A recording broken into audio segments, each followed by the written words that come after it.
तक पहुंचाते रहते हैं, उठाते रहते हैं।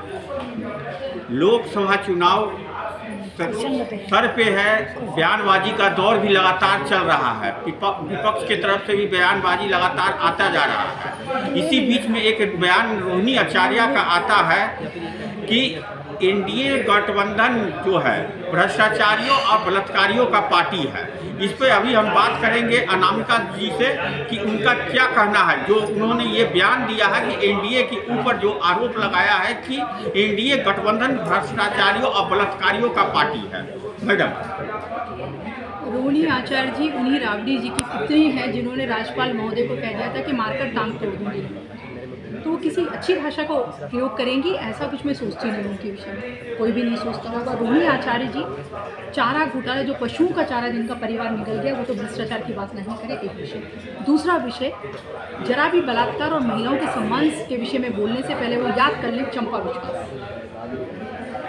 या शिल्पी गौतम कांड याद करें। कितनी बेबस थी वो लड़की और कितनी बेबस थी चंपा विश्वास, एक आईएएस की पत्नी, जिनके पिता के शासनकाल में, जिनके समय में एक आईएएस की पत्नी सुरक्षित नहीं थी। वो बात करेंगी महिलाओं के विषय में, वो बात करेंगी महिला सुरक्षा के विषय में।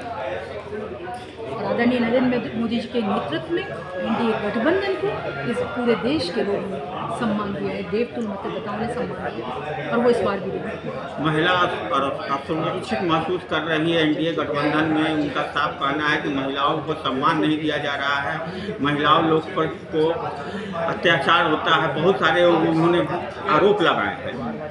मैंने कहा ना कि उनसे किसी भी गंभीरता की बात की उम्मीद करना लालू परिवार में किसी से भी निरर्थक है। और जो इस तरह की आत्महत्या की शिकारें जो कह रही हैं, मेरा क्रेज कितना है, लोग मुझे दुर्गा समझ रहे हैं, तो उन रोहिणी आचार्य से क्योंकि गंभीर बात करेंगी, ऐसा सोच नहीं। मैंने आपसे कहा है, चलिए याद करें चंपा विश्वास को, पूछें उनके पिता से, शिल्पी गौतम कांड के विषय में पूछें और पूछें कि उस तरह की खतरनाक घटनाएं और गंभीर घटनाएं कहाँ कब हुई, तो उन्हें अपने आप जवाब मिल जाए।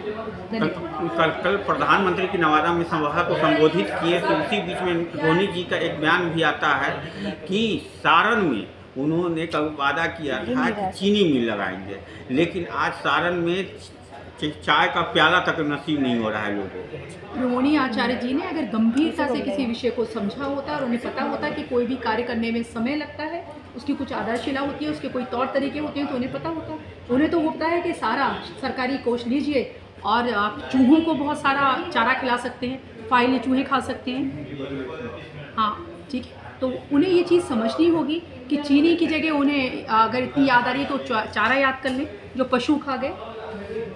तो वैसे ही रोहिणी आचार्य जी को मैं फिर से कह रही हूँ कि उन्हें निरर्थक बातें करने की आदत हो गई है और उन्हें लग रहा है कि निरर्थक बातों के अभी तो वो बोल रही है कि सारण की जनता हमें माथा पर बैठा हुए हैं, देवी मान रहे हैं।